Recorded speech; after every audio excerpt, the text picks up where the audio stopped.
Hi everybody. I received a comment last night that I have missed a video in the latest series of videos for the tutorial of creating a patch from scratch. In particular, there is the video that was missing. It was between part 3 and part 4. So instead of re-recording that, because unfortunately I've already deleted the video, what I want to do is to take the patch as it currently stands at part 5, but to show you what I added after part 3, which should have been part 4, and the part 4, which is currently on YouTube at the moment, it should have been part 5. So I'm going to call this video part 3.5, and if you bear with me now, I'm going to go through and explain to you what I've added between part 3 and part 4. So the first thing I've done, zooming in, I added another mixer. As you can see here, another mix 8, which you can do, click on the plus button, go to tags, and select again, and from the section mixer and mix 8. The reason I've done that is because I was running out of input from the first mixer. So what I simply have done, I have taken the two wires connecting the first mixer to the audio output and redirected those over here to the second mixer. And then I have connected the output, the first mixer, left and right, like these, into two input channels of the second mixer. So in this way it gave me 6 additional input channels which I could play with. Next, I have added a delay and an reverb module. To find those, you click on the plus sign, you scroll up to delay, and I use the dual delay here. And for the reverb, you can scroll down and go to reverb, to the reverb section, and I used the reverb. And I connected that from the output of the semi-modular synth for the melody. I've taken that, instead of going to the mixer, I've gone into the input A of the dual delay. Then I've taken the output A of the dual delay and connected into the input left and right of the reverb, and then I connected the left and right output channel, that reverb, to, in this case, still the first mixer 8th, because I still had at that time 2 input channels available. In terms of adjustment parameters, the only thing I've done, I changed the time on A to around the 207, so to give it the desired effect. From an reverb perspective, I played around a little bit with the mixer level, the dampness, etc., to obtain that sound I was looking for, but again, that is personal taste.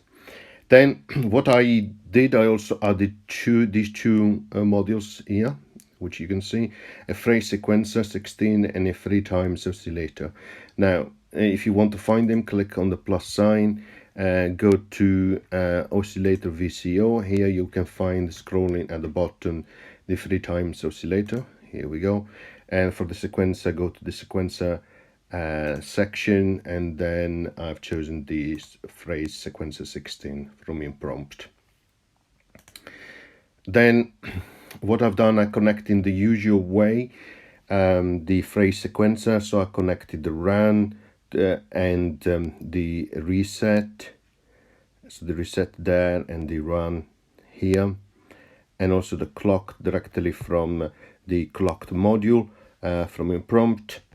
And then I have connected the CV output inside to the first volt octave on the first oscillator here, and the same for the gate 1, like so. In terms of programming the phrase sequencer, I have practically used the root note of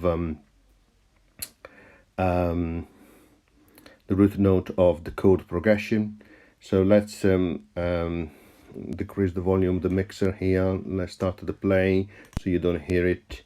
but this gives me the option to show you a little bit what the configuration is.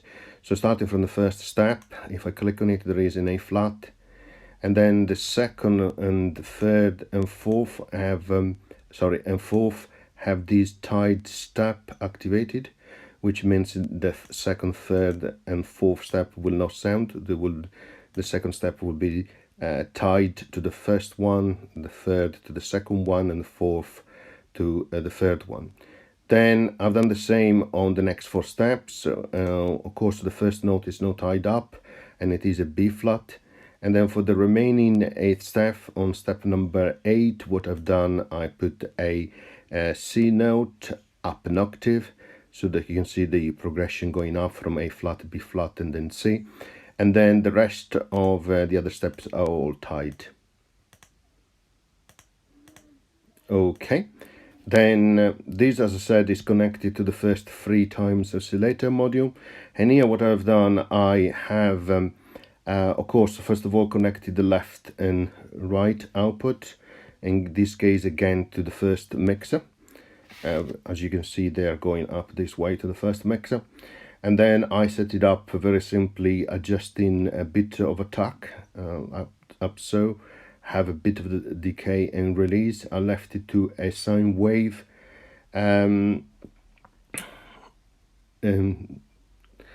oscillator generated of the wave.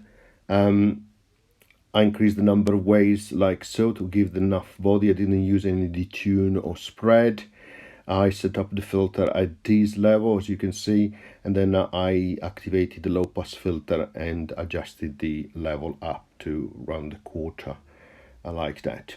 And then finally I adjusted the output to this level. Again, all these parameters can be readjusted depending on your personal taste. Those are the modules which have been added, and between what is on YouTube between part 3 and part 4. So I'm going to record these as a new video called part 3.5. Sorry again for missing the video, and thank you for letting me know. Bye.